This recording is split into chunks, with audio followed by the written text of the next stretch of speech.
ces communes concernées sont au nombre de 18. Et ce sont des communes qui n'avaient pas le PACASEN initialement et qui vont donc bénéficier de ces projets.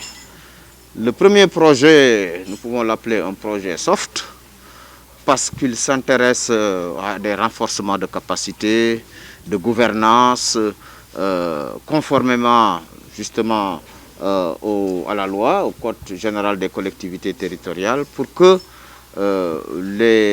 ces collectivités puissent être capacitées de façon à ce que la gouvernance soit une gouvernance aux normes, conformément à l'objectif 3, l'axe 3 du PSE, gouvernance, institutions, paix et sécurité. Et l'autre projet, c'est un projet hard, un projet d'investissement pour ces 18 collectivités territoriales.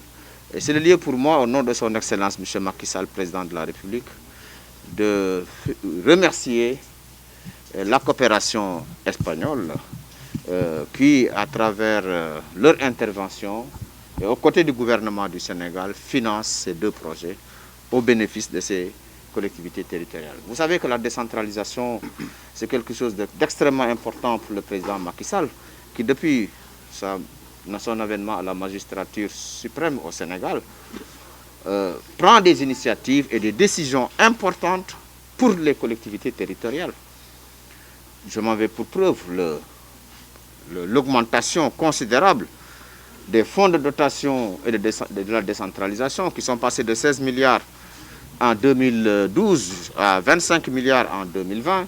Les fonds d'équipement des collectivités territoriales qui sont passés de 12 milliards 500 en 2012 à 30 milliards en 2020, sans compter le PACASEN, qui est de 130 milliards pour 5 ans pour 123 collectivités territoriales, également sans compter la CEL, la contribution économique locale, 17 milliards l'année dernière, 21 milliards cette année, mais également d'autres projets qui vont venir comme le PACASEN rural qui va impacter 476 collectivités territoriales, c'est-à-dire les 599, moins également les 123 qui bénéficiaient du PACASEN. Et ce PACASEN rural va être justement piloté et mis en œuvre par le Programme national de développement local, le PNDL, dont je félicite ici son directeur général, M. Mamadou Tchaou, pour l'excellent travail qui est en train d'être mené au niveau de cette structure. Bref, c'est une journée extrêmement importante.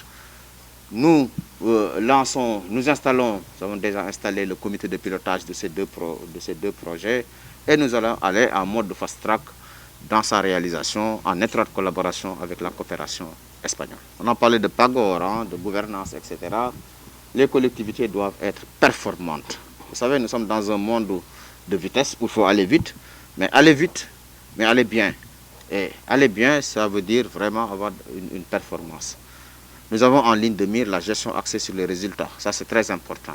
Et ça, ce sont ces contrats de performance suivis au plus près qui nous permettront donc d'atteindre ces résultats. Donc,